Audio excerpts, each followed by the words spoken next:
So we went to Bahimba first yesterday. Um, yeah, it was a very, very emotional day for both Eric and myself. And a big reason was, of course, two things. We saw our children, and the way they responded just blew me out of the water. They cried, they ran to us. You don't realize just how big your impact is until it's taken away. And the Congolese women are very reserved.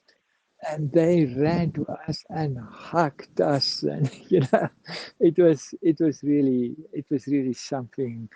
I was taken back by the incredible response that we had. Yeah, Teresa, her husband got killed and she fled with her daughter.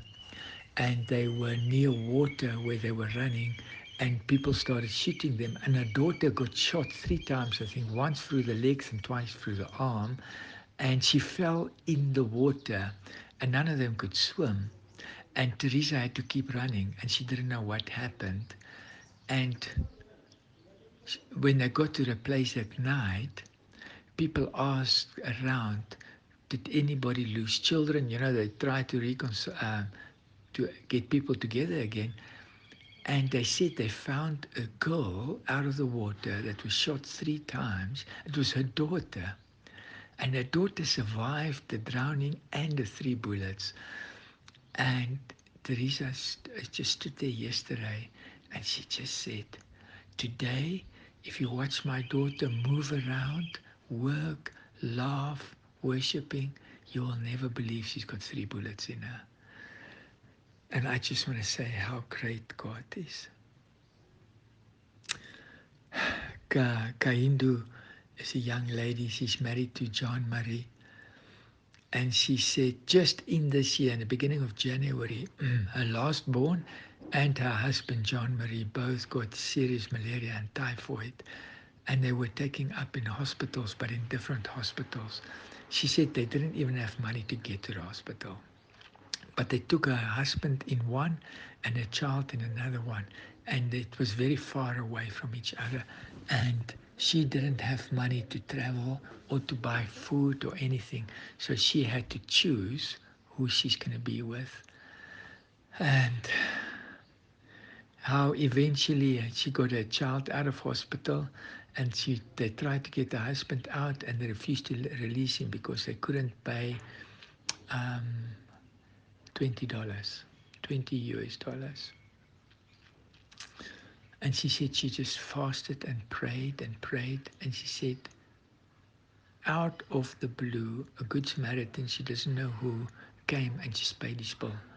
And her husband is also a care worker, Jean-Marie, and he jumped up and they just, thank God, they just started telling us how amazing God is. Bendiso been, yeah, I mean, I cannot share everything. I'll just share one thing. She's been suffering with breast cancer. It was a massive hole in her breast.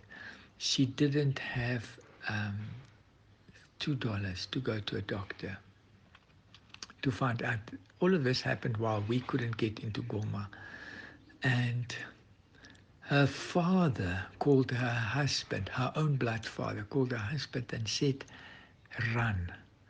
She's not going to survive. Her mother died like this.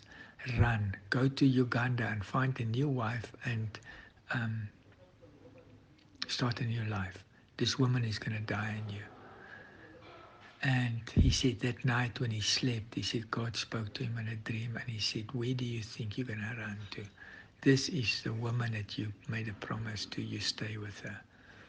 And he went back to her and she said she just prayed and prayed. They just trusted God. He said her wound was so big and it was so bad that people didn't want to come close to her because of the smell and the wound. I sat there, she was breastfeeding a child. I sat there watching her, and she had a scar on her breast the size of a golf ball. I mean,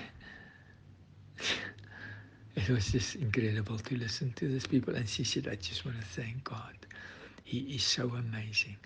He is so amazing, looking after me, she say, as her last born was drinking from her breast with that massive scar on it. Yeah, just some of the stories that I had to listen to for hours yesterday. Um,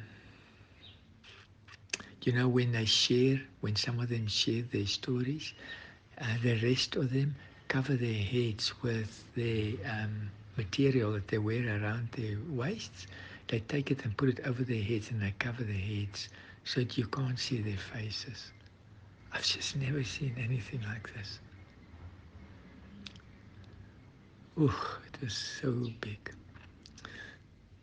But yeah, we worshipped, we prayed. I saw the light in the darkest possible place you can imagine. Yeah. To hear out of their mouths sharing, God is good and faithful. I just felt like I couldn't sleep after that, you know. I get tripped over so easily, so quickly. And today they spent their lives caring for the orphans, the widows. They face pain, ongoing pain every day. But they come together once a week. Then they've got a relationship group. And then they share their stories with each other. And then they sing and worship. And you saw that video, how they worshipped. When they worship, the earth shakes because there's so much joy in them. Yeah, it's a joy we don't know anymore, isn't it? It's a joy I'm jealous of.